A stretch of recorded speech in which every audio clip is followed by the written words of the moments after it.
Hey everybody, I'm John Granato, and that's Lance Zierlein. We're on the bench on mornings on ESPN 97.5 and 92.5. Hit subscribe if you haven't yet, so that you get all of our content here at SportsMap HOU. Hey, this week Nick Caserio was on with the flagship station. He was very evasive about Laremy Tunsil, Lance. Originally, he was said to miss 4 to 6 weeks. It's going to be 8 weeks on Thursday. Caserio wouldn't even commit to Tunsil returning this season.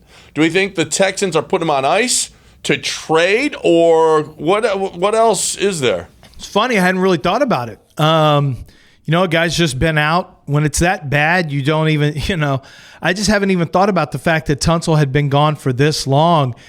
Yeah, if you're putting him on ice, maybe it would be to deal him in the offseason. I think there's some questions. There was questions last year about getting Laremy Tunsil to practice, that deals had to be made to get him to practice, that coaches on the staff had to, well, Laremy, if you please practice, maybe we'll give you extra video game time or extra cookies. I don't know what it was, but when you're making deals with a guy you just made the highest paid tackle in all of pro football, something's not right. Something's not great there. 40 at signing, $50 million guaranteed. If he practices, doesn't practice, comes back, doesn't come back, it really doesn't matter. And here's the thing, just like with, you know what, you want to win football games, but I want to see Titus Howard out at tackle because we've seen him at guard, right? I want to see if Charlie Heck can play, whether or not he's going to be here in the future. Laremy Tunsil isn't going to be here. What, for who? For what? What do you need Laremy Tunsil on the field right now for?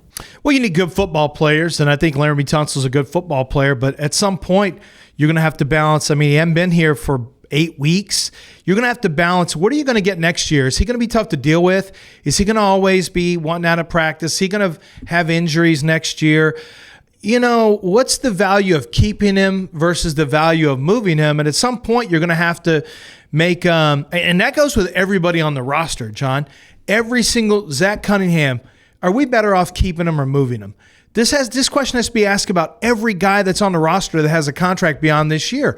And maybe Laremy Tunsil, maybe the answer is going to be he's more valuable off our roster than on our roster. Absolutely. Now, you know what else is valuable? Your car. Cars for kids. Yeah, it's very valuable. It's very valuable for young people who are looking for a second chance and an education. And Cars for Kids work with the Houston Can Academy to help get funding. They take your car, your truck, your motorcycle, whether it's working or not. They'll come out there, they'll haul it off your property, and that will be used to fund the Houston Can Academy. Thanks to my friends over at carsforkids.org. So his base next year is 17. You think somebody take that? Yes. Yeah, it's hard to find good starting left tackles. I think someone would take that. I think the Indianapolis Colts are a team that you could look at who might be willing. I don't know if the Texans are going to want a first rounder back. And so whoever's going to give you a first rounder is going to have to believe that they have Tunsil for the next minimum 3 years, if not 4 years. So, but I do feel like maybe the Pittsburgh Steelers, I'm just thinking of different teams that have needs at tackle, potentially the Chiefs. There's going to be some teams out there who say, yeah, we would love to have our left tackle situation taken care of. Well, what smart teams do, Lance, when they trade for him, they make a deal with him in advance beforehand so that they know that they've got him long term, which is what smart organizations do, which is what the Texans didn't do. Right. So, yeah. So there's that. It makes sense for the Texans to trade him. He's not going to be here long term, right? It just makes sense, right? And you think that they could, you said first rounder. Do you think they could get a first rounder for him? I think they might be able to, yeah. It's hard to find first round left tackles. You have a very good tackle in Evan Neal, who will be coming out from Alabama this year. It's hard finding first round tackles, and especially guys who can step right in and help you right away. So I think when you look at a team like, the Rams don't have any first-round picks left for the next decade, I don't think. But there's a lot of teams who are going to be the Buffalo Bills. The Buffalo Bills have issues with pass protection. That's an example of they got a guy, Spencer Brown, on the right side. They need help on the left side.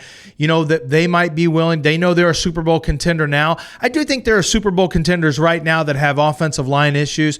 So, yeah, I think Tunsil could be traded for a first-round pick by a competent general manager, not by Bill O'Brien, obviously, but Nick Caserio might actually be able to get a first-rounder. Can you imagine a scenario where you have 3 first-rounders from Tunsil one for Deshaun Watson and your own first-round pick, you could potentially be in a scenario where you had 3 first-round picks in this year's draft. What would it be like to have a first-rounder at all? I don't know. That's going to be can't remember what it's like. One. I'm looking for one. I can't remember. I just figured out what it was like in basketball again for the first time. Right. It'll be weird to get one in football again for the first time.